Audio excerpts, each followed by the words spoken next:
on Instagram, and in a weird way I think it's partly because I prefer to meet people one-on-one. I'm old-fashioned that way, so actually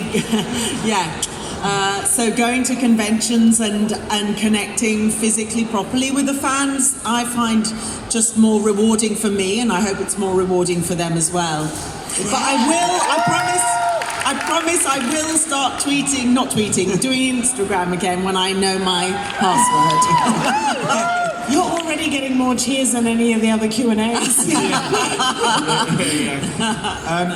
So on that, like, when did you start doing all the cons? Was that directly from Doctor Who, or...? No, not directly, because there was a clause that the BBC had when actors were still actively working on the show that they were not allowed to do conventions or anything else related to Doctor Who, like you couldn't do the audio recording stories or anything. And then that sort of changed. And I think they just realised, particularly with David and Matt Smith, that was the big change in terms of the growth of fandom, particularly in America and across the world. They realised that they sort of had to just let that go. Yeah. And it's been amazing. I mean, the whole notion of Comic-Cons has it's just taken off massively in, I'd say, the last 10 years. It's extraordinary. Yeah. It's sort of gone hand in hand with fan culture online, I guess. It's sort of like... It's something, Well, and also, I mean, the number of fans on Doctor Who that I've met who have, never met each other, but are already close. I mean, dating practically. And they're on different sides of the world, but they've connected because of, being fans of the show. It's unbelievable. And it's lovely because I think, correct me if I'm wrong, but I think you all feel you're part of a big family. So there's this wonderful relationship that fans have, even though they may never have physically met. And some fans agree to meet in a country at a convention because they've sort of formed this relationship online. Well, it's because they've all got something they can talk about that they have in common, It's like having a family member that you can all talk about because you know what they're up to, and you're kind of that family member. Yeah, exactly. Yes, I am. I'm a member of your big family.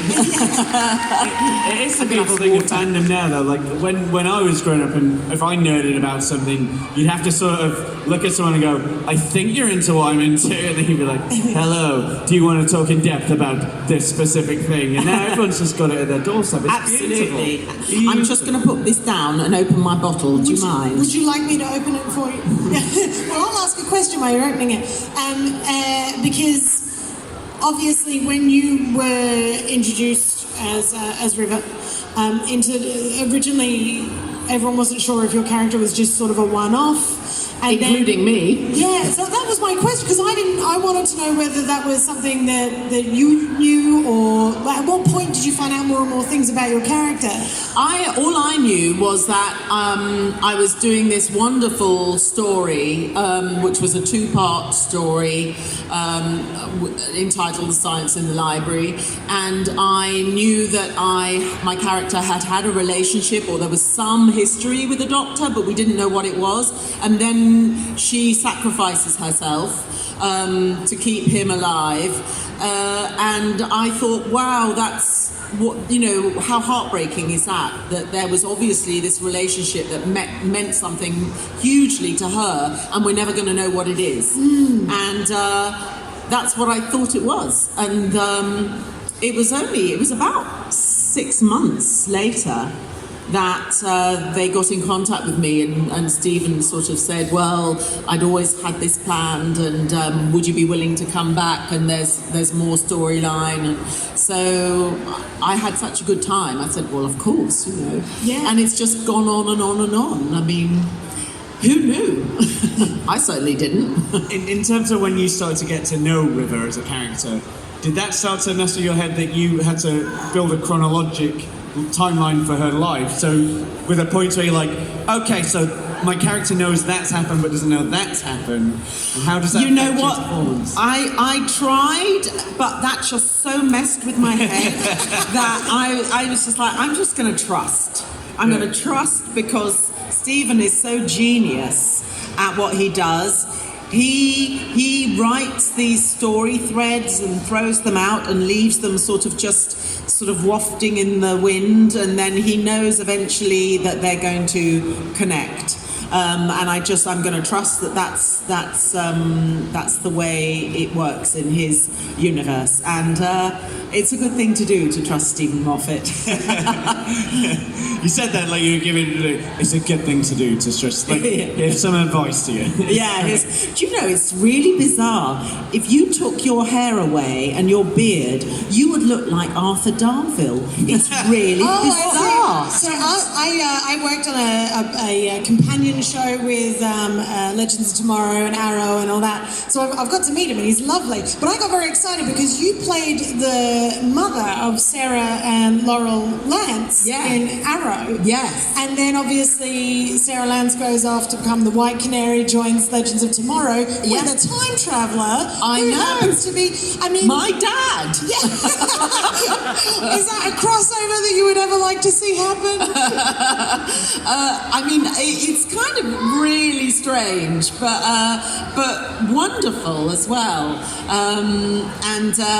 The fact that Arthur sort of went on from Rory to become this kind of doctor-like time traveller, I think was sort of kind of ironic, really, because certainly the character of Rory was not that sort of character, really, not that person. You know, he was brave, but he was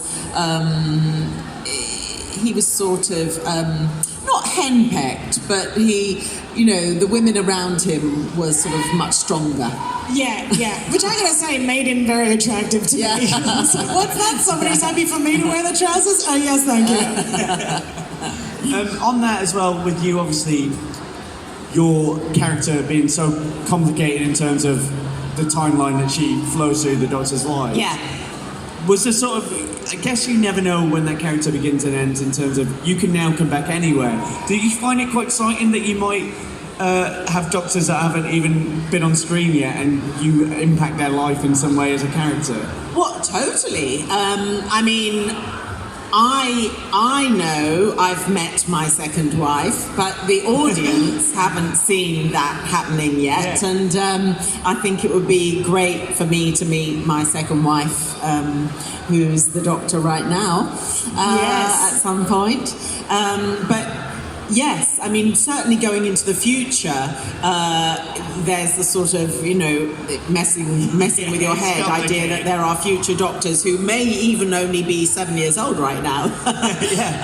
But likewise, doing the Doctor Who audio stories, I've worked recently with Tom Baker. I'm sort of travelling back in time. So River is still time travelling, and she's sort of getting to meet every single husband in every sort of physical manifestation. It's really exciting. Do you have like a coffee-style Costa stamp book where whenever you work with a new one, you're just like...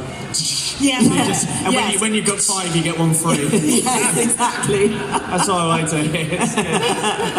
Did you grow up as a fan of Doctor Who? Was there a Doctor you grew up with? Oh, come on, I'm English. I know, I didn't want to assume, but who was your Doctor? If you're English, it's the Queen and Doctor Who. Yeah. I thought you were saying the Queen is your favourite Doctor, and I was like, no, scoop. No, that would be very weird. I would watch that. Being married to the Queen. Jodie finishes in the regeneration, the Queen's just like, you know what, I've done enough royalty stuff, I'm trying this. Yes, yeah. K9's a corgi. Who was your Doctor growing up then? My Doctor was John Pertwee. Oh, nice. Yes, he was my Doctor. Is he still the one you hold dear in your heart, or now you work with him, you don't have to pick a favourite, don't worry. No, to be honest, I mean, I think every person has their own doctor and they're quite loyal to that doctor. And it's sort of, I think it is when you first really connect to the show. And it depends, what time that is, what age that is. So for me, the John Pertwee years were for me the years. But I mean, certainly now, working with them all, I get asked often, which is your favourite doctor? Yeah, I did want to ask. And, I just say, well, they're all the same person. They're just in different physical forms. And that can be very exciting for a song. It's a very good answer. If you were, my wife would say the same about me over the years. So yeah, we are going to jump out to the audience because we've not got you for long. So if you have a question, I'm sure you do, raise your hand.